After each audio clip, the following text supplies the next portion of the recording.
camber and purpose of camber?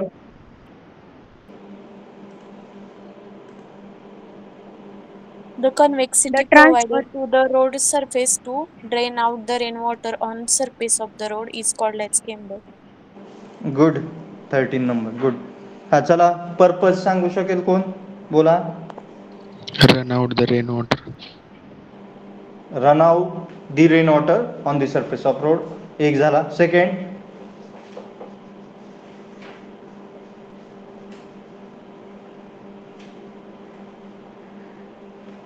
Prevent entry of water into bituminous pavements.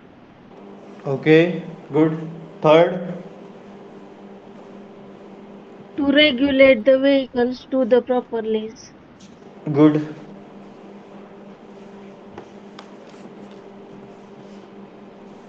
Okay, हे सगळे purposes आहेत. कोणते कोणते? बघा, केम्बर म्हणजे काय?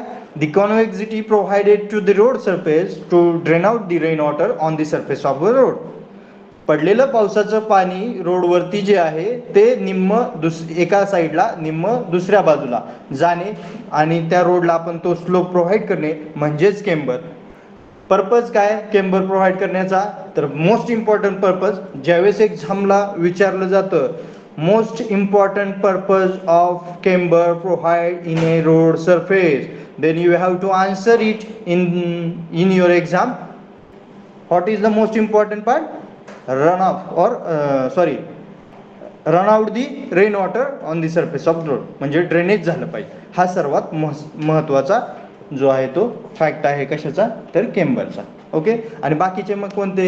तर पाणी रोडमध्ये झिरपू नये, म्हणजे बिटुमेन थ्रू जाऊ नये. आणखीन काय? तर साईड शोल्डर जे आहे ते तुमचे खराब होऊ नयेत. अशा सर्व जे असतील ते तुमचे पर्पजेस असतील. ओके. नेक्स्ट, आता केम्बरचे टाइप्स कोण सांगू शकेल? केम्बरचे types? Parabolic camber, Parabolic tubular camber, camber, composite parabolic camber, camber, tube straight line plus camber. parabolic camber. Okay. Composite camber. What is mean by composite camber? Straight plus parabola is also called as a composite camber. म्हणजे दोन्हीचं मिश्रण आहे, दोन्हीचं mix up आहे. म्हणजे straight plus parabola तो जो आहे तो म्हणजेच काय? Composite camber. Next, straight line camber, त्याला स्लोप्ड केम्बर असंही म्हणू शकतो. आणि नेक्स्ट, पॅराबोलिक केम्बर. आणि आणखीन एक आहे तो काय तुम्हाला इम्पॉर्टंट नाही आहे. ह्या 3 प्रमाणच आपण सध्या जे आहे ते आपल्या ॲज पर गव्हर्नमेंट रूलनुसार आपण रोड जे आहेत ते बनवतोय. मग जो पॅराबोलिक केम्बर असतो त्यामध्ये मधल्या रोडवरून, म्हणजे मधल्या साईड जिथं केम्बर क्रोन पॉईंट आहे, highest top most point of your road surface आहे, तिथून तुम्ही ओव्हरटेक गाडी जी आहे ती इझिली करू शकता. फास्ट गाडी जी आहे ती व्हेकल नेऊ शकता. परंतु त्याचा डिसएडव्हान्टेजेस काय? तर आउटर साईडला कोलॅप्स होण्याचे, ओव्हरटर्न होण्याचे चान्सेस आहेत तुमची गाडी पॅराबोलिकमध्ये. Second, sloped or straight camber. तर त्यामध्ये काय आहे? तर मधल्या बाजूने ओव्हरटेक करताना प्रॉब्लेम होईल, गाडी फास्ट जाता येणार नाही, परंतु आउटर साईडला ओव्हरटर्न होण्याचे चान्सेस कमी आहेत. आणि कंपोजिट केम्बर म्हणजेच काय? तर पॅराबोला प्लस स्ट्रेट केम्बर. त्यामध्ये तुम्ही मधल्या बाजूने ओव्हरटर्न पण फास्ट करू शकता, गाडी पण फास्ट चालू शकता, आणि आउटर साईडला तुमची गाडी जी आहे ती ओव्हरटर्न होणार नाही. That's the most important part of this 3 cambers. Okay. You know, types समजले, हे समजलं, सर्व गोष्टी समजल्या. नेक्स्ट तुम्ही आता मला सांगा, what is mean by carriage way? Anyone please?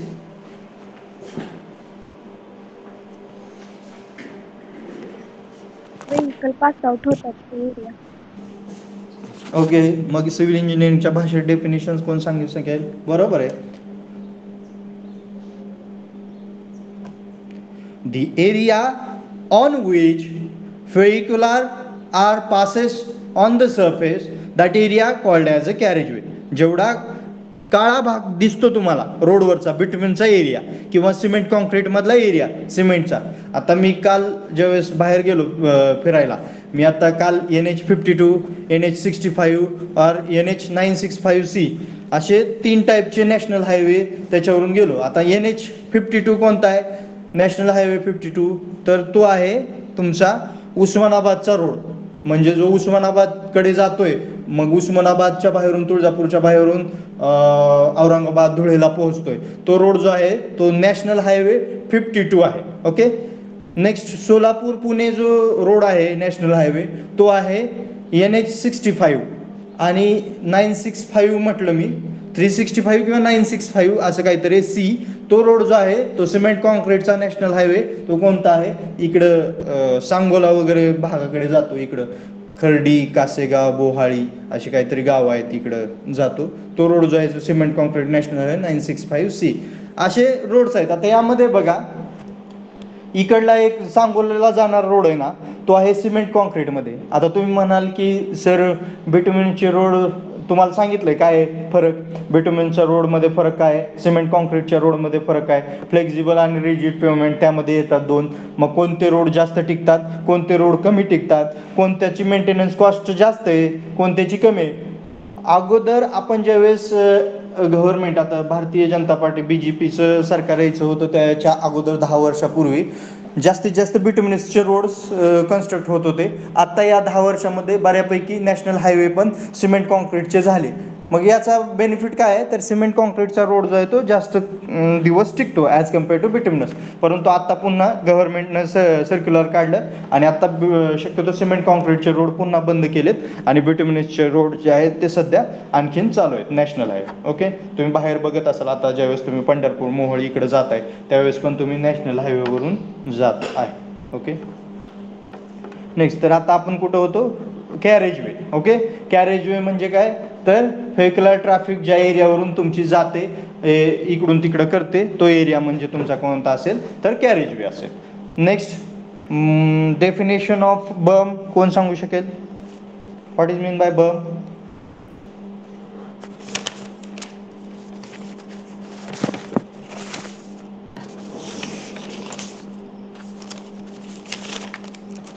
कोण सांगू शकेल? नोट्स मध्ये नाहीये का? The distance of the road to an inner edge of burrow pit is called a berm. Okay. It is a horizontal distance, but it is small. Why it is provided? To resist the surface of road or surface of earthwork. म्हणजे काय, जर तुमचं पाणी पावसाचं पडलेलं पाणी जर रोडवरून केम्बरद्वारे शोल्डरद्वारे खाली जात असेल, ते जात असताना तुमची सॉईल जी आहे ती त्याबरोबर एरोडेड होण्याचे चान्सेस आहेत. जर बर्म नाही प्रोव्हाइड केलं तर ती सॉईल डायरेक्ट तुमची साईड ड्रेन्समध्ये कोलॅप्स होईल, साईड ड्रेनमध्ये साईड गटरमध्ये जाईल. त्यासाठी आपण बर्म हॉरिझॉन्टल सरफेस प्रोव्हाइड केला आहे बॉरोपिटच्या शेजारी. Inner edge of a side drain or a borrow pit is called as a berm. Okay, तुम्हाला सगळ्यांना दिसते, स्लाइड्स दिसत आहेत, विजिबल आहे? Yes, sir. Okay okay. Cross section elements, pavement surface characteristics, width of pavement और कॅरेजवे, क्रॉस स्लोप और camber. लक्षात ठेवा, camber has also called as a cross slope. Camber has also called as a cross slope. लक्षात ठेवा. Median और traffic separator, what is mean by median और traffic separator? What is, कोण सांगू शकेल? मीडियन कशाला म्हणतो आपण मीडियन और ट्रॅफिक सेपरेटर? जो तुमचा रोडच्या मधला एरिया असतो. म्हणजे कोणता एरिया? अर्बोरी एरिया. अर्बोरी म्हणजे काय तर ज्या दोन डिव्हायडरच्या मध्ये तुम्ही 1 ते 1.5 मीटर और 2 मीटर जेवढं तुमचा नॅशनल हायवे जेवढं मोठा आहे त्याच्यानुसार मध्ये जी आहे ती झाडे गवत लावण्यासाठी जागा दिलेली असते, प्लांटेशन करण्यासाठी जागा दिलेली असते, ती तो एरिया म्हणजे काय तर मीडियन और ट्रॅफिक सेपरेटर. म्हणजे तुमच्या दोन लेनला वेगळं करण्याचं काम तो डिव्हायडर करतोय किंवा तो एरिया करतो, बरोबर ना? मग मला सांगा सिंगल लेन म्हणजे काय, डबल लेन म्हणजे काय, कोण सांगू शकेल? नोट्स मध्ये पाहिलं असेल तुम्ही, single lane road is equal to as per IRC 3.75 metre lane. Double lane road intermediate curve 7.5 metre. Double lane road without curve 7 metre. Multi lane roads 3.5 meter per lane and intermediate carriageway 5.5 meter as per IRC. This is the most important part in this chapter. In your syllabus, in your exam, you have to ask in exam in that one question, what is the village road as per IRC? you have to written in this option 3.75, 3.5, 3.25 or 3 metre. किती असेल मग?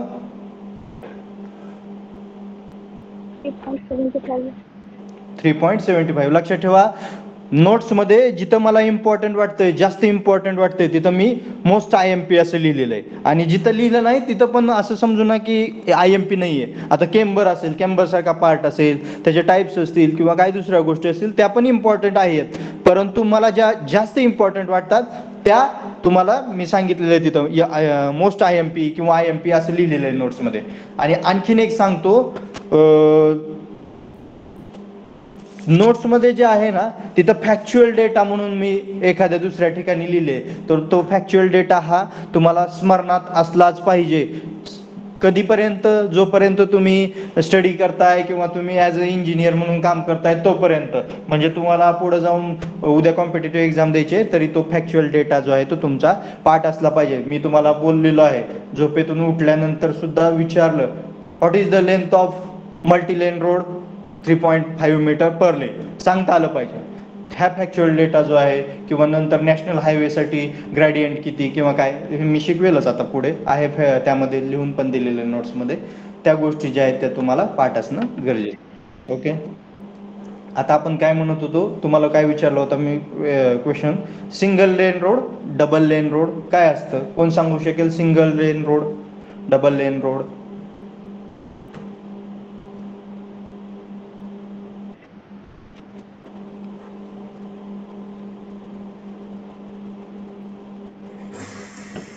A road that permits two-way travel but is not wide enough in most places to allow vehicles to pass one another. कुठून बघून definition सांगितली? Single lane म्हणजे काय? तर मला तुम्हाला काय विचारायचंय, नॉट अ डेफिनेशन, तुम्हाला लक्षात आलं पाहिजे सिंगल लेन रोड म्हणजे काय. Single lane road with two way traffic, double lane road with 4 way traffic और 2 वे ट्रॅफिक, असं काहीतरी एक्झाम मध्ये क्वेश्चन येतो. आता तुम्ही ज्यावेळेस stopping side distance, overtaking side distance, intermediate side distance म्हणजे साईड डिस्टन्स हा पार्ट पाहणार आहात. आता हा पुढचा आपला पार्ट आहे यामध्ये, या चॅप्टरमध्ये. त्यावेळेस तुम्हाला एक्झाम मध्ये एक प्रॉब्लेम येतो आणि त्यामध्ये तुम्हाला काय फक्त एक फॉर्म्युला टाकायचा आहे आणि आन्सर काढायचा आहे. परंतु तिथं ट्विस्ट काय केलेला असतो लास्टच्या लाईन मध्ये, वर्डिंग मध्ये, कशामध्ये? प्रॉब्लेम मध्ये. तर single lane road with 2 way traffic, जर अशी लाईन आली खालती कुठं, जर एक्झाम मध्ये क्वेश्चन मध्ये single lane road with 2 way traffic, तर तुम्हाला आलेल्या उत्तराला इंटू 2 करावं लागतं. कारण त्यांनी विचारलंय तुम्हाला एक्झाम मध्ये क्वेश्चन असा विचारलाय की सिंगल लेन रोड आहे परंतु तिथं 2 वे ट्रॅफिक जाते, म्हणजे एका बाजूने जाणारे वाहन आहे, दुसऱ्या बाजूने येणारे वाहन आहे. फक्त एकच बाजू अशी नाहीये की एकाच बाजूने वाहनं जात आहेत म्हणजे त्या बाजूने येत नाहीत. तर अशा रोडचा एक क्वेश्चन हमखास ट्विस्टिंग क्वेश्चन एक्झामला विचारला जातो. मग त्यावेळेस तुम्हाला स्टॉपिंग साईड डिस्टन्सचं उत्तर लिहित असताना स्टॉपिंग साईड डिस्टन्स आलेलं उत्तर इंटू 2 केल्यानंतर तुम्हाला single lane with 2 way traffic, ते तुम्हाला ज्यावेळेस मी तिथं जाईल त्यावेळेस ते पण तुम्हाला मी सांगेन. ओके,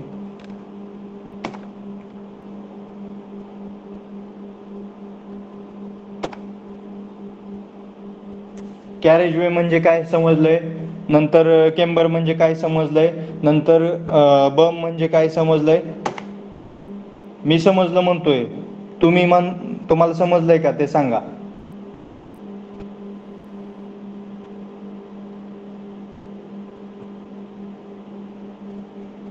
स्लाइड दिसते, 2 लेन 2 वे रोड, 2 लेन 2 वे रोड, 2 लेन बघा.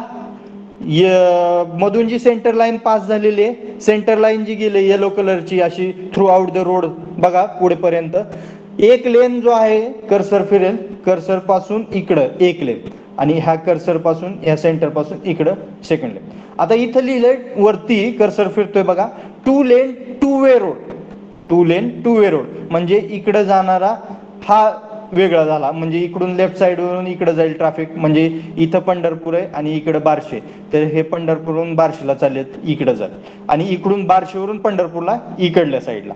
आणि हा जो एरिया आहे टोटल बिटुमिनस एरिया ह्या 2 कशामधला, 2 लाईन मधला, कोणत्या लाईन मधला, ह्या जो 2 थ्रू आउट व्हाईट लाईन्स गेलेल्या आहेत. ह्या व्हाईट लाईन मध्ये ही येलो कलरची लाईन दाखवलेली आहे आणि रेड कलरनं तिथं लिहिलेलं आहे carriage way. This area has called as a carriage way. एवढं लक्षात ठेवा. मग त्यांनी बघा आता ह्या डायग्राम मध्ये तुम्हाला दिसतंय lateral placement of vehicles, lateral placement of vehicles, आणि इथं कर्सर फिरतोय पहा. 3.75 मीटरचा रोड तयार केलेला आहे. 3.75 एवढं दिसतंय कर्सर जिथं जातोय तो 3.75 मीटरचा रोड आहे. हे शोल्डर जे आहे ते ॲट द एंड इथं लिहिले पेवमेंट एज म्हणजे तुमच्या शोल्डर और कॅरेजवेचा लास्ट पॉइंट आणि शोल्डरचा स्टार्टिंग पॉइंट तिथं लिहिलेलं आहे पेवमेंट एज. आणि ही जी दाखवलेली आता कर्सर फिरतोय वरती बघा, तो जो ब्लॉक दिसतोय तुम्हाला म्हणजे रेक्टँग्युलर दिसतोय तो म्हणजे तुमची व्हेइकल आहे त्यांनी दाखवले. आणि 2.5 मीटर त्याची विड्थ आहे. As per IRC vehicle width maximum 2.5 metre और 2.44 मीटर तुम्हाला सांगितलंय. आणि मग नंतर त्या व्हेइकलच्या इकडे किती बघा डिस्टन्स किती दाखवलंय 625 mm और 625 mm. फक्त ते तुम्हाला कळण्यासाठी 3.75चा रोड जर असेल तर त्यामध्ये तुमची व्हेइकल 2.5 मीटरची जी आहे ती कशी जाऊ शकते किंवा काय. बघा ह्या 2 लेन पेवमेंट मध्ये 2 लेन पेवमेंट तो सिंगल होता, आता 2 लेन. 2 लेन मध्ये म्हणजे काय तर 7 मीटरचा रोड झाला. 2 लेन म्हणजे डबल झाला 3.5 मीटरचा. आता 2 लेन म्हटलं की काय सांगितलंय तिथं intermediate with curves and intermediate without curves. आणि एक दिलंय इंटरमिडिएट विथ कॅरेजवे आणि एक दिलेलं आहे तुम्हाला मल्टी लेन तुमच्या ह्याच्यामध्ये नोट्समध्ये. तर त्यामध्ये 3.5 मीटर पर लेन. आता इथं 2 लेन आहे, 2 लेन पेवमेंट आहे म्हणजे 3.5 मीटर या सेंटर पासून इकडे डावीकडे 3.5 मीटर, या सेंटर पासून इकडे उजवीकडे 3.5 मीटर म्हणजे 3.5 plus 3.5 3.5 plus 3.5 is equal to 7 metre. म्हणून हा 2 लेन पेवमेंट किती झाला तर 7 मीटर. मग त्या 7 मीटर मध्ये त्यांनी दाखवलंय ही एक रेक्टँगल म्हणजे ही एक व्हेइकल 2.5 मीटरची चाललेली आहे आणि ही एक व्हेइकल 2.5 मीटरची तिकडून इकडे यायला लागले. तर त्या 2 व्हेइकल मध्ये किती गॅप राहतोय ते दाखवले मध्ये 1 मीटर आणि नंतर आउटर साईडला किती गॅप राहतोय पेवमेंटच्या ते पण दाखवले. ओके नेक्स्ट आता बघा ह्या चार्ट मध्ये the width of carriageway for various classes of roads standardized by Indian Road Congress IRC are given below. दिलेलं आहे मी पण. आणि हा जो चार्ट आहे हा आयुष्यभर लक्षात ठेवा. याच्यावरता प्रत्येक एक्झामला 99.9% एक क्वेश्चन विचारलेला असतो. मग ती बाहेरची तुमची कॉम्पिटिटिव्ह एक्झाम असेल किंवा तुमची कॉलेजची एक्झाम असेल यावरती प्रश्न हमखास येणार म्हणजे येणार. ज्याचं हे पाठ आहे ज्याचं हे लक्षात आहे, पाठ म्हणजे मी पाठ करा असं म्हणणार नाही, किती सोपं आहे लक्षात ठेवा ना. सिंगल लेन रोडची विड्थ जी असते व्हिलेज रोडची ती 3.75 मीटर असते. लक्षात ठेवा. तुम्ही पण चेक करा एक वेळेस तुमच्या गावी जात असताना किंवा काय कोण शहरात असेल कोण कुठलंय. आता मला बऱ्यापैकी लक्षात आलं कोण इथल्या पंढरपूरच्या एरियातला आहे, कोण बार्शीकडलं आहे, कोण उस्मानाबादचा आहे, कोण परांडा भूम आहे, कोणी इकडं बाहेर गावचं आहे. बरेचसे लांबून स्टुडंट आहे ज्यास त्यांनी चेक करू शकता आपल्या गावाचं रोड काय किती आहे किंवा काय आहे ते तुम्ही पाहू शकता. लक्षात ठेवा सिंगल लेन रोड जो आहे तो 3.75 मीटर आहे. इथं second 2 lane without raised kerb. Without raised kerb म्हणजे काय कोणीतरी मला अगोदरच टाकलं होतं. कर्व म्हणजे काय शिकवलेलं आहे, नसेल शिकवलं तर आता पुढे पॉइंट येईल. कर्व म्हणजे काय तर boundary at the edge of carriageway म्हणजे कॅरेजवे जिथं शहरामध्ये वगैरे तुम्हाला कर्व जे आहेत ते जास्त करून फुटपाथच्या शेजारी वगैरे पाहायला मिळतील किंवा नॅशनल हायवे किंवा काय कुठे जिथं एखाद्या स्पॉटला बस स्टँड असेल किंवा काय पॉइंट असेल जिथं थांबायचा वगैरे बस बे असेल किंवा काय असेल ते पुढे जसं जाईल तसं तुम्हाला लक्षात येईल. तर विदाउट रेज्ड कर्व ते 7 मीटर आणि 2 लेन्स विथ रेज्ड कर्व त्याची किती आहे तर 7.5 मीटर म्हणजे विथ रेज्ड कर्व म्हणजे कर्व जर प्लस केले तर 7.5 मीटर आणि जर कर्व जर नसतील विदाउट म्हणजे काय कर्व नसणार त्यावेळेस 7 मीटर 2 लेनची आणि जर कर्व असतील तर त्याची 7.5 मीटर. ह्या सर्व विड्थ ज्या आहेत त्या मीटरमध्ये आहेत. इथं दिलेले आहे width of carriageway in metre. कॅरेजवेच्या विड्थ पाहतोय आपण. आणि इंटरमिडिएट कॅरेजवे म्हणजे इंटरमिडिएट कॅरेजवे मग तुमचा कुठं मधला मधला स्पेसिंग. मग हा कुठं मिळतो तुम्हाला रोड, 5.5 मीटरचा रोड तुम्हाला कुठं पाहायला मिळेल, एकतर ODR किंवा MDR, ऑदर डिस्ट्रिक्ट रोड और मेजर डिस्ट्रिक्ट रोड. तुम्ही असे 5.5 मीटरचे फक्त रोड जे असतात ते त्यामध्ये तुम्ही पाहू शकाल. आणि मल्टी लेन पेवमेंट्स म्हणजे नंबर ऑफ लेन आहेत. समजूयात 6 पदरी रस्ता आहे, 4 पदरी रस्ता आहे, किंवा काय असेल 8 पदरी आहे, तर तिथं तुम्हाला प्रत्येक लेन जो आहे तो 3.5 मीटरचा दिसेल. ही जी डायग्राम तुम्ही पाहिली होती यामध्ये हा 3.5 मीटर असेल आणि हा 3.5 मीटर असेल. हा विदाउट रेज्ड कर्व्स म्हणून हा 7 मीटरचा आहे. जर इथं विथ रेज्ड कर्व म्हणजे मध्ये काहीतरी डिव्हायडर, कडेला आणखीन एक इथं कर्व टाईप आणि इथं असता तर हा रोड झाला असता 7.5 मीटर. हा विदाउट रेज्ड म्हणून हा 7 मीटर. पण लक्षात ठेवा मल्टी लेन ज्यावेळेस विचारल त्यावेळेस तुम्हाला प्रत्येक पर लेन सांगायचे, म्हणून 1.5 मीटर 1.5 म्हणजे 3.5 मीटर पर लेन असं आन्सर असेल तुमचं multi lane. Next, cross slope of camber. आता काय सांगायची गरज आहे, केम्बर म्हणजे काय, क्रॉस स्लोप म्हणजे काय. Camber has also called as a cross slope, एवढं लक्षात ठेवा. त्याचे हे आहेत काय म्हणतो आपण, प्रिव्हेन्शन किंवा म्हणजे कशासाठी प्रोव्हाइड करतोय केम्बर, काय फॅक्टर्स, ते सर्व गोष्टी ज्या ती आत्ताच आपण एक्सप्लेन केलेल्या आहे. बघा काय लिहिलेलं आहे, तरी एकदा मी आणखीन एकदा एक्सप्लेन करतो. To maintain stability, surface condition and increase life of pavement. जर तुम्ही केम्बर प्रोव्हाइड केलं नाही रोड सरफेसला तर तुमचा रोड जो आहे तो जास्त दिवस टिकणार नाही. का टिकणार नाही, तर गाड्यांचं फ्रिक्शन जास्त होईल, रोड सरफेसची फ्रिक्शन जास्त झाल्यामुळे खड्डे लवकर पडण्याचे चान्सेस आहेत, स्टॅबिलिटी नीट राहणार नाही आहे रोडची, मग सरफेस कंडिशन जी आहे ती तुमच्या रोडची खराब होण्याचे चान्सेस आहेत जर केम्बर प्रोव्हाइड केला नाही तर. दुसरा पॉईंट काय म्हणतोय, B point, to prevent stripping of bitumen from aggregates. Stripping म्हणजे एकमेकांपासून दूर जाणे. बिटुमिन ॲग्रिगेट जे आहेत ते एकमेकांपासून होमोजिनियस राहणार नाही, थोड्याशा दूर जातील. जर जास्त त्यावरती लोड वगैरे आला खचतील, त्यामुळं आपण काय करतोय तर केम्बर प्रोव्हाइड करतोय. थर्ड पॉईंट काय, to prevent slipping of vehicles running at high speed. जर फ्रिक्शन जास्त झालं तर काय होण्याचे चान्सेस आहेत, तुमची गाडी जी आहे ती स्लिप होण्याचे चान्सेस आहेत. स्लिप होणे, स्किड होणे म्हणजे काय हे आणखीन पुढे गेल्यानंतर लक्षात येईल. सर्वांनी बाईक चालवले, सर्वजण बाईकच्या पाठीमागे बसलेले आहेत, कधी कुणाचा ॲक्सिडेंट पण झाला असेल किंवा काय कुणाचं होऊ नये, परंतु अशा गोष्टी घडलेल्या असतात. तर कशामुळे झालेलं असतं असं, तर एक तर पावसामध्ये आपण गाडी चालवत असतो त्यामुळं स्किड किंवा स्लिप होते गाडी, किंवा आपण कुठेतरी मुरुम किंवा काय तुमच्या डांबरी रस्त्यावरती पडलेला असतो, बिटुमिन रोडवरती, किंवा वाळू वगैरे पडलेली असते, रेती वगैरे, आणि त्या टायमिंगला तुम्ही गाडी जी आहे ते फास्ट चालवता आणि गाडीचे टायर्स जे आहेत ते तुमचे जुने असतात, नवीन नसतात. आणि पावसामध्ये पण गाडी चालवत असताना तुमची गाडी जुनी आहे, तिचे टायर्स जुने आहेत, त्यामुळं तुमची स्लिप किंवा ॲक्सिडेंट होण्याचे चान्सेस असतात. The rate of camber or cross slope is usually designed by 1 in n. 1 in n म्हणजे काय मी सांगितलं होतं, 1 हॉरिझॉन्टल तर n व्हर्टिकल.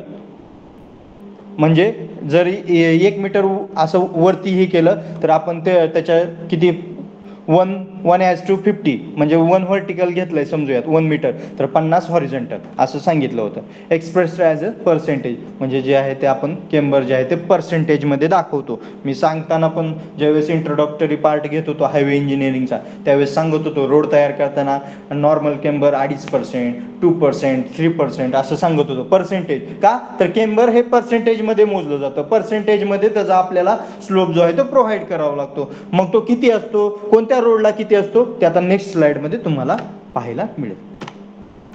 बघा, this is the most important factual data in your competitive exam or in your second year MCQ type based exam. This table is most important, too important. आजच हा table पाठ करून ठेवा. उद्या मी ह्या table असेल, मागचा टेबल असेल फॅक्च्युअल डेटाचा किंवा त्या नोट्समध्ये असेल, मी काहीही विचारेल. जर सांगितलं नाही सर्वांना आन्सर आलं पाहिजे, मला चॅट बॉक्समध्ये आन्सर पाहिजे उद्या. आणि किंवा मी विचारेल कोणालाही, कोणताही रोल नंबर कॉल करेल, 23 सांग, 25 सांग, 60 सांग, असं जर सांगितलं आणि त्याला जर आलं नाही उद्या तर मला चालणार नाही. हा फॅक्च्युअल डेटा आहे. आता तो कसा लक्षात ठेवायचा तो मी सांगेन. The values of camber recommended by IRC for different types of road surfaces are given below. आवाज येतोय माझा क्लिअर सर्वांना? Yes, sir. Yes, sir. Okay. Yes, sir. आता पहा तुम्हाला सर्वांना दिसतोय टेबल. यामध्ये फर्स्ट आहे cement concrete and thick bituminous road. आता लक्षात ठेवताना याच ऑर्डरनी लक्षात ठेवायचा. पहिला रोड कोणता असतो टाइप ऑफ रोड सरफेस?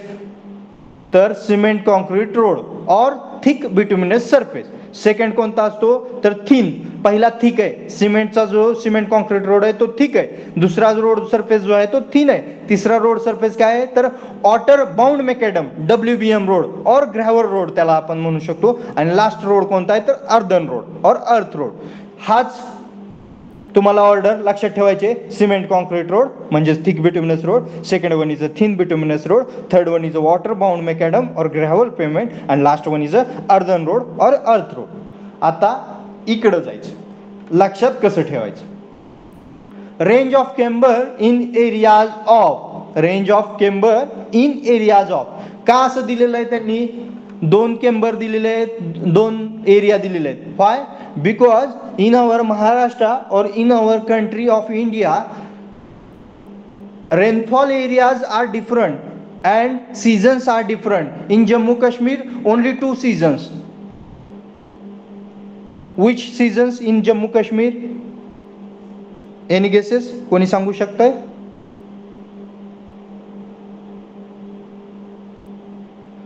ऋतू पावसाळा, हिवाळा, उन्हाळा, summer, winter, rainy. In Maharashtra you celebrate म्हणजे आपण काय केलेलं आहे? महाराष्ट्रामध्ये रेनी सीझन हा सेपरेट केलेला आहे, विंटर सीझन हा सेपरेट केलेला आहे आणि समर सीझन हा सेपरेट केलेला आहे. In Maharashtra we are divided into 3 parts. 4 months of rainy season, 4 months of summer season and 4 months of winter season. But in Jammu Kashmir or another countries, maybe up to how many countries in our India, sorry, how many states in our country? किती state आपल्या country मध्ये? 29. कोण सांगेल? 29. How much? 29. Okay, 29. But 8 are 29 only states, but 8 आणखीन 8 काय आहेत आपल्या देशामध्ये आहेत? ते केंद्रशासित प्रदेश माहित नाहीये. दिल्ली हा केंद्रशासित प्रदेश आहे, पुदुच्चेरी हा केंद्रशासित प्रदेश आहे, नागालँड असेल किंवा नंतर आत्ता जे जम्मूचं वगैरे स्टेटचं हे करून त्यांना पण ह्याच्यामध्ये केंद्रशासित प्रदेशामध्ये टाकलेलं लडाख असेल किंवा काय असेल. हे असे 8 आहेत जे आहेत ते केंद्रशासित प्रदेश आहेत. म्हणजे 29 + 8 किती झाले बघा? 36, 37 वॉट एव्हर मे बी. किती असेल ते तुम्ही बघा. आता प्रत्येक सीझनमध्ये पाऊस जो आहे प्रत्येक एरिया वाईज डिफरंट पडतो. म्हणजे हिवाळा आणि पावसाळा जो असतो ना त्यामध्येच फक्त पाऊस पडत असतो. आपण महाराष्ट्रात तसं म्हणतो, परंतु अनादर स्टेट्समध्ये जे आहे ते फक्त हिवाळा आणि उन्हाळा असे पकडले जातात. म्हणजे तिथं पावसाळा नाहीत पकडत, हिवाळ्यामध्येच पावसाळा जो आहे तो त्यांनी हे केलेला आहे. आणि पाहिलं असेल तुम्ही जम्मू काश्मीर असेल किंवा आत्ता जे एक स्टेट हे झालं तमिळनाडू असेल मे बी, नाही सॉरी आंध्र प्रदेश असेल, त्यांचे जे आहेत ते राजधान्या जे आहेत ते 2-2 आहेत. उन्हाळी वेगळी असते त्यांची, हिवाळी वेगळी असते. आता आपल्या महाराष्ट्राची कशी आहे फक्त एकच आहे जी की मुंबई आहे. तसं दुसऱ्या 1-2 राज्यांना 2-4 राज्यांनी काय केलेलं आहे, उन्हाळी राजधानी वेगळी केलेली आहे आणि हिवाळी राजधानी जी आहे ती वेगळी केलेली आहे. आपल्या याला तर 3 आहेत. आंध्र प्रदेशच्या याला विशाखापट्टणम आहे, अमरावती आहे आणि आणखीन समथिंग आहे. प्रत्येक ठिकाणची नावं ही वेगवेगळी असतात. आणि जम्मूला 2 आहेत, श्रीनगर आणि जम्मू. ओके ठीक आहे, आपल्या सिलेबसकडे येऊयात. Heavy rainfall and low rainfall. आता आपल्या महाराष्ट्रामध्ये सोलापूर सिटी जी असेल, सोलापूर जिल्हा आहे, इकडे काय होतं पाऊस जो आहे तो कमी पडतो. म्हणजे तो एरिया काय झाला लो रेनफॉल. हे ॲक्च्युली इंडियासाठी चालू आहे, फक्त सोलापूर किंवा महाराष्ट्रासाठी नाही आहे. हाच सिलेबस सगळ्या आपल्या बाहेरच्या स्टेटमध्ये पण शिकवला जातो. ते पण सिव्हिल इंजिनियर हेच वाचतायत. म्हणजे कंट्रीसाठी हे सगळं जे आहे ते रिप्रेझेंट केलेलं आहे. लो रेनफॉल, आता हा हेवी रेनफॉल कुठं असेल तर हेवी रेनफॉल महाराष्ट्रामध्ये कुठं असतो, कुठं पडतो सर्वात जास्त पाऊस महाराष्ट्रात? महाराष्ट्रासाठी बोलतोय आपण, परत इंडियाकडे जाऊया.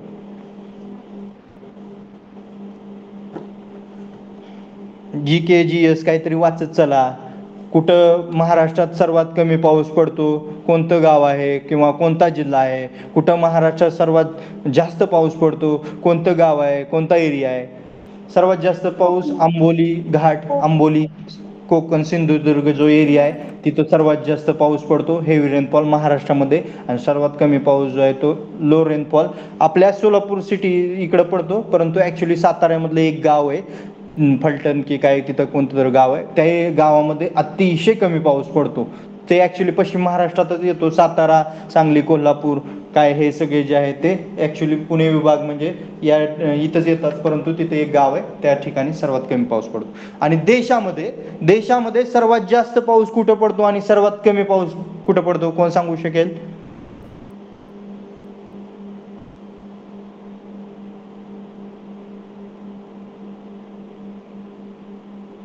चेरापुंजी म्हणून ऐकलं असेल. चेरापुंजी या ठिकाणी सर्वात, हा बोला हर्षवर्धन. चेरापुंजी, हा गुड.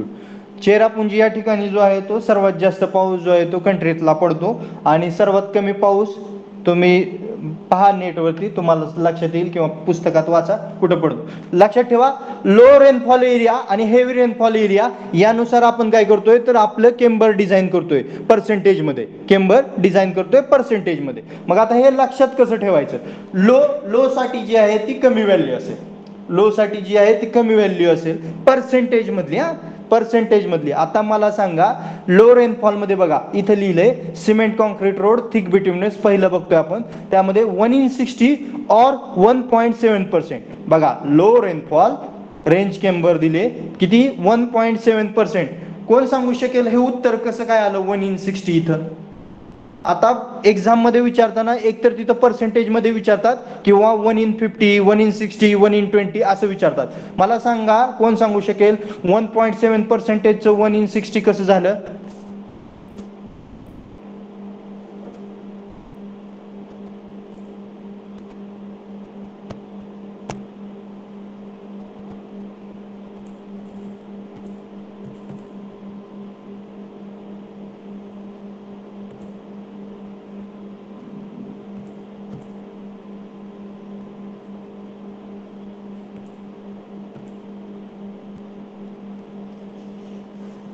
अरे कोण नाहीये का?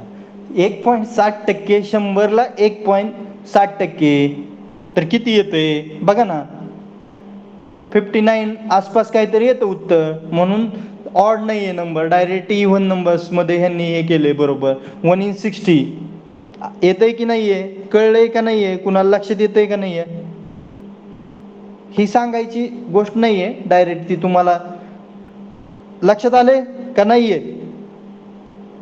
Yes sir.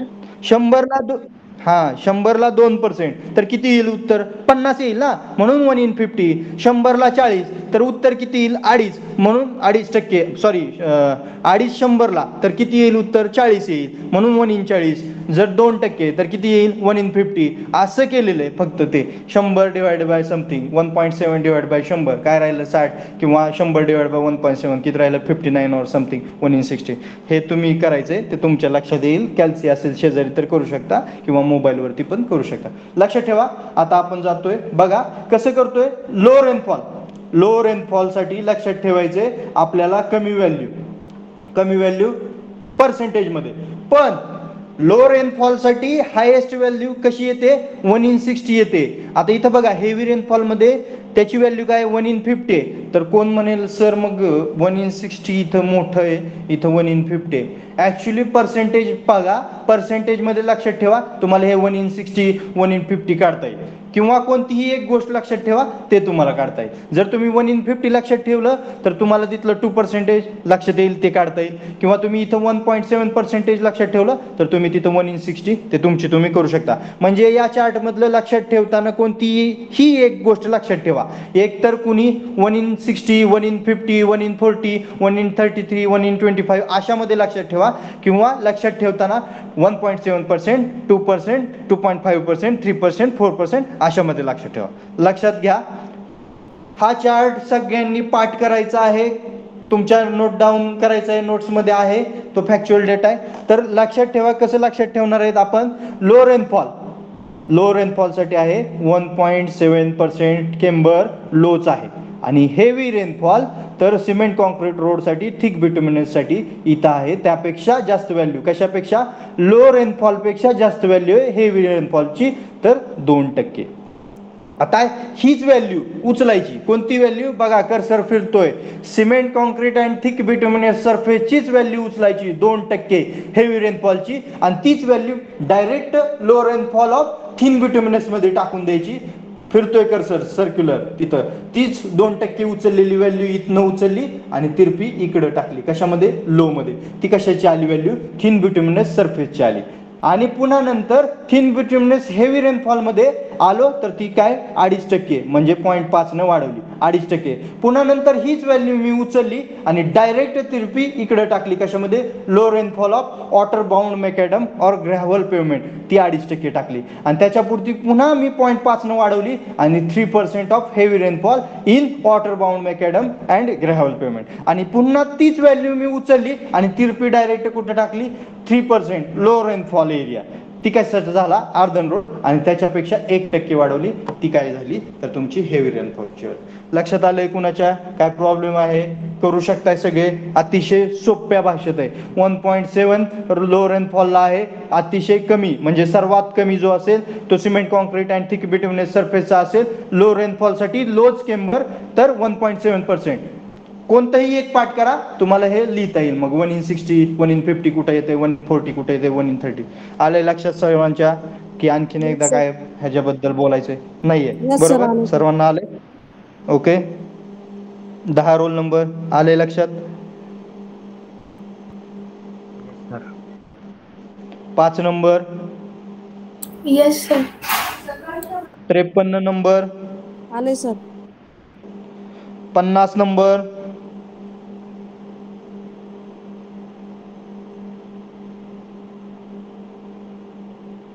50 झोपला का?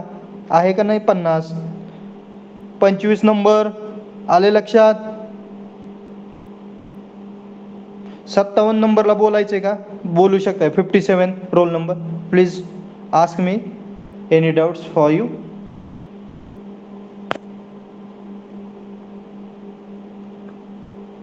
No queries? Then we continue next. Okay. Shape of cross lobe हा पण पार्ट झालेला आहे. परत तेच रिपीट करण्यात काय मला वाटत नाहीये जास्त. ते फक्त हे जे आहे ना, हे तुम्हाला डिग्रीला गरजेचं आहे. इथं जे लिहिलेलं आहे ते आहे बघा, बुकमध्ये पण तुम्ही पाहिलं असेल. Parabolic camber is equal to y is equal to 2 into 2 divided by NW. N म्हणजे काय, डब्ल्यू म्हणजे काय, काय काय एन म्हणजे काय? 1 हॉरिझॉन्टल एन व्हर्टिकल और 1 व्हर्टिकल एन हॉरिझॉन्टल. तर यामध्ये एन काय आहे? स्लोप आहे की काय आहे? एन म्हणजे काय? स्लोप आहे. डब्ल्यू म्हणजे काय? तर ह्या गोष्टी ज्या आहेत त्या तुम्हाला डिग्रीला लक्षात घ्यायचे आहेत. इथं काही गरजेचं नाही आहे, यावरती तुम्हाला एक्झामला काही विचारलं जाणार नाही. डिग्रीमध्ये याहीपेक्षा तुम्हाला ब्रीफमध्ये आहे. तरी मी माझ्या नोट्स काढताना असं नाही करत की फक्त बुकमधलं पाहतोय, बुकमधलं पण थोड्या नोट्स बघतोय आणि स्वतःच्या मनाला जेवढं मला माहिती आहे तेवढं माझ्या मनाने पण राईट डाऊन करतोय. किंवा नंतर माझ्या कुठल्या कॉम्पिटेटिव्ह एक्झाम मधले काहीतरी एखादा पॉईंट असेल तो पण मी ॲड करण्याचा प्रयत्न करतोय, कारण तुम्हाला त्याचा फायदा व्हावा. म्हणजे कोणतंही आपलं मिस होत नाहीये. आणि तुम्ही पुस्तकं पण वाचा ॲज पर सिलेबस तुमच्यानुसार. ओके. बघा मीडियन और ट्रॅफिक सेपरेटर काय, median is provided between two sets of traffic lanes intended to divide the traffic moving in opposite direction. दोन ट्रॅफिकला जर मला डिव्हाइड करायचं असेल जाणाऱ्या आणि येणाऱ्या, तर मी मधल्या बाजूला काय करतो, काहीतरी डिव्हायडर वगैरे प्रोव्हाइड करतो, त्यालाच आपण मीडियन और ट्रॅफिक सेपरेटर असं म्हणतो. Okay. The main function of the median is to prevent head-on collision between vehicles moving in opposite directions on adjacent lanes. The traffic separators used may be in form of pavement markings, physical dividers or area separators. एक तर तिथं area आर्बोरीसाठी provide केलेला असेल तो traffic separator होईल किंवा median होईल. एक तर फिजिकल डिव्हायडर्स म्हणजे डिव्हायडर छोटे छोटे जे आहेत ते मध्ये प्रोव्हाइड केलेले जातील, 1 फूट 2 फुटाचे असतात बघा रोड्सवरती, म्हणजे कोणी इकडं तिकडे जाणार नाही, कुणाचा ऍक्सिडेंट होणार नाही म्हणून. किंवा एक तर लाईन जी आहे ती मार्किंग केलेली असते मधल्या बाजूला, त्याला आपण असं डिव्हायडर असं म्हणू शकतो.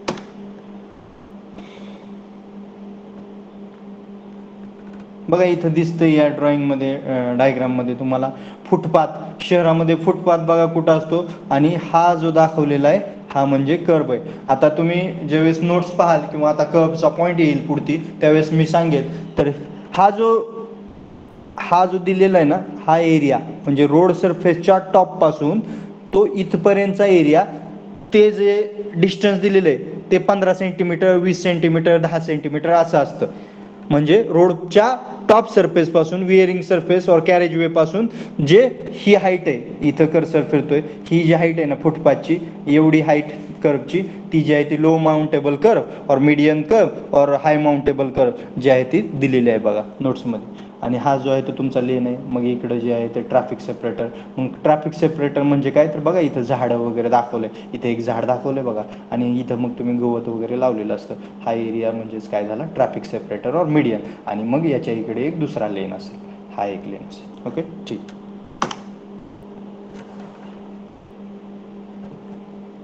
The width of medians for roads standardized by Indian Road Congress.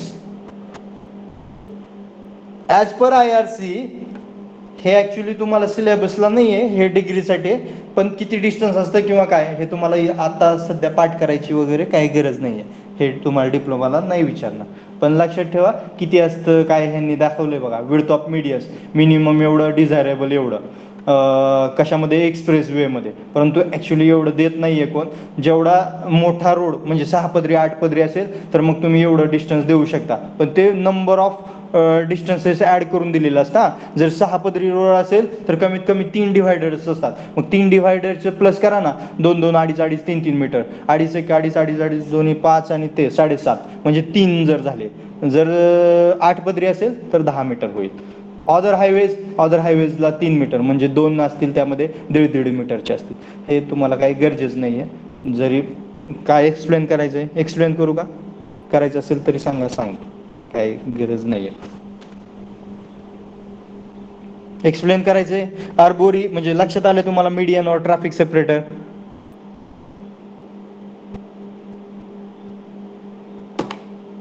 बोला रे बोला, बोलत चला, बोललं तर मला काहीतरी समजेल.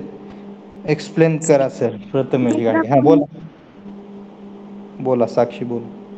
सर इमेज दाखवून हा बघा इमेज बघा शहरामध्ये पुण्यामध्ये जाल, मुंबईमध्ये जाल किंवा इथं कुठेही जाल. आता समजूयात मी स्वतः नवले ब्रिजला राहत होतो, म्हणजे पुण्यामध्ये कात्रजच्या पलीकडे वडगाव बुद्रुक एरिया आहे. तिकडे जाताना कात्रजवरून समजूयात किंवा हा हडपसरून इकडे पुण्याला आतमध्ये चाललाय स्वारगेटला रोड असं समजूयात, तर असंच आहे, सेम असंच आहे तिथं पण रोड. फक्त मधले जे इतके हेवी दाखवलेत म्हणजे मोठी झाडं, हे अशी मध्ये एवढी मोठी झाडं नसतात, छोटी छोटी झाडं असतात. एक 5 फुटापर्यंत 6 फुटापर्यंत वाढतील अशी असतात. आणि शोची झाडं असतात जी आपण कट करू शकतो, आणि ग्रास जे आहे ते लावू शकतो. आता हा जो एरिया आहे तो म्हणजेच मीडियन सेपरेटर, और त्यालाच आपण काय म्हणतो ट्रॅफिक सेपरेटर और मीडियन असं म्हणू शकतो. आणि हा जो दिसतोय तुम्हाला डिव्हायडरचा पार्ट, हा जो आहे तो कर्व आहे. कर्व ह्याला आपण कर्व असं म्हणतो, कर्सर फिरतोय बघा. आणि मग ह्याची विड्थ जी आहे ती प्रत्येक लेननुसार चेंज होणार.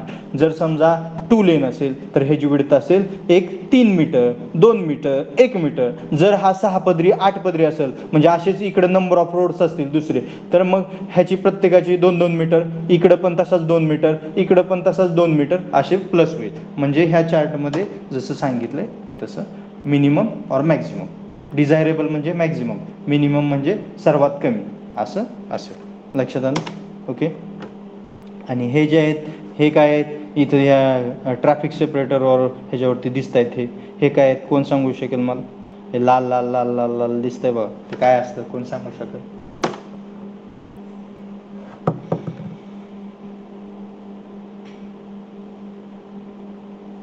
काय होतं ते?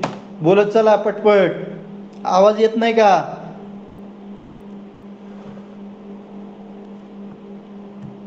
का बोर होतंय लेक्चर माझं? तसं असेल तरी पण सांगा, थांबायचं असेल तरी थांबतो मी. सर टायमिंग झालाय, आम्हाला जेवण करायचंय, असं काही असेल तरी मी थांबतो.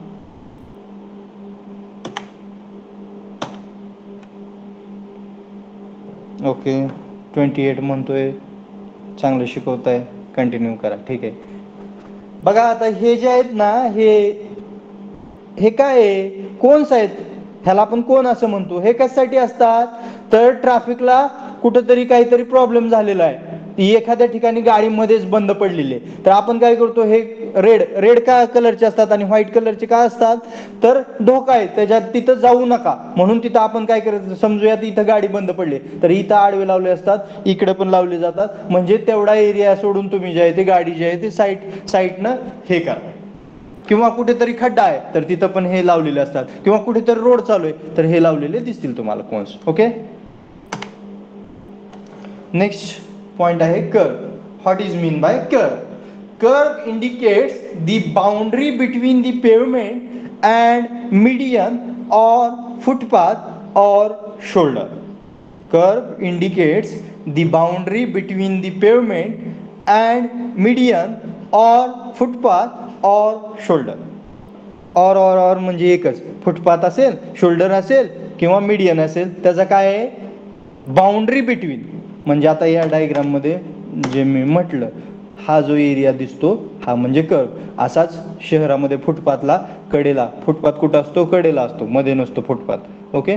इथं कडेला इकडल्या बाजूला आणि इकडल्या बाजूला 2 फुटपाथ असतात. मग ह्या फुटपाथच्या इथली पण ही हाईट जी असेल ती म्हणजे पण असेल की कर्व. हा कर्व पॉईंट नेक्स्ट लेक्चरला आपण हे करूयात.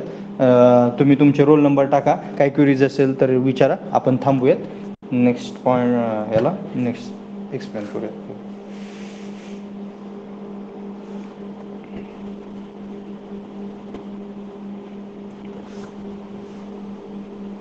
सर्वांना व्यवस्थित वाटतंय हायवे इंजिनिअरिंग लेक्चर? काय प्रॉब्लेम असेल मला बोलत चला, म्हणजे तुम्ही बोललात तर मला लक्षात येईल. असं मला लक्षात नाही येणार की सर तुमचं असं काहीतरी होतंय किंवा नाही. तुम्ही क्लिअर बोललात, क्लिअर गोष्टी मला हे केल्या तर माझ्या लक्षात येईल की कुणाला काय प्रॉब्लेम कुणाला